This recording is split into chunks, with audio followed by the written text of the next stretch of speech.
every day. I got the chance to solve problems for my people in South Dakota, and ever since Joe Biden's been there, all I do is be on defense and try to defend our freedoms and liberties. So this President Trump that has been so persecuted politically, I'll do everything I can to help him get back into leadership of this country. Now, what happens if you are debating Kamala Harris and she says, well, wait a second, you shot your dog and you wrote a book about it, bragging about it.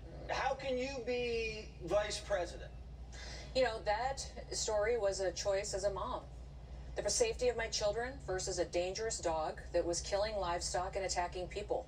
So this book that I've written is full of stories of my past, hard decisions, and I told the truth. And I think that's very different than a lot of politicians that we have today. Do you regret telling that story? Do you feel like, oh, maybe I should have said it? Do you understand why people don't like that story? Well, everybody's known that story for years. That's what most people don't realize, is that in South Dakota, they've used that story to attack me in my political campaigns for years.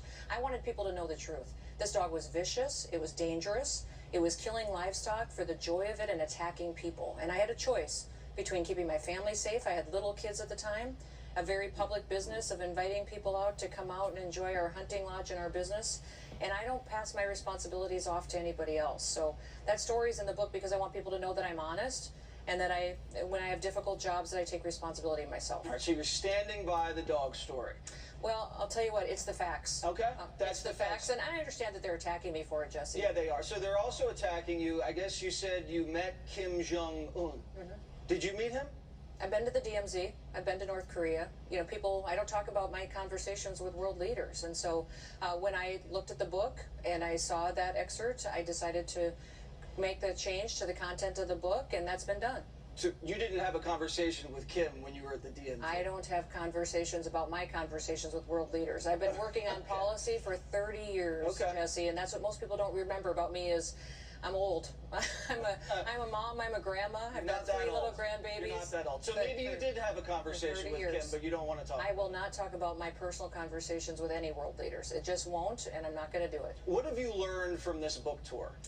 That I've already had these interviews, and we should be talking about what Americans care about. Americans care about how do we get our country back, and that's what this book is about. This book is a how-to guide for the American citizen. That is, how do I take my country back? What can I do? Does my voice matter? Does it matter if I show up and vote? How do I make a difference? And this, every single chapter in this book says, yes, there's corruption in politics. Yes, money is too powerful. Yes, the consultants are lining their pockets with your money, and they don't give a rip about who gets elected. They just want to get rich. This is what the average citizen can do. It uses my past and stories and lessons learned, and it tells the average citizen that when they show up, they make a difference. When they call, it matters. When you send an email, people sit up and pay attention. This is not the time to check out on America. This is the time to save America. We have an election coming for Donald Trump. Is the people that support him are people who love America.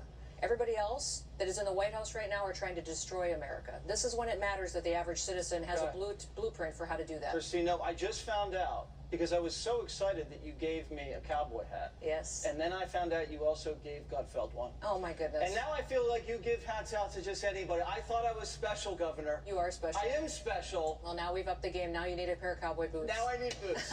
Thank you very much, Governor. Thank you, Good Jesse. luck. You bet. John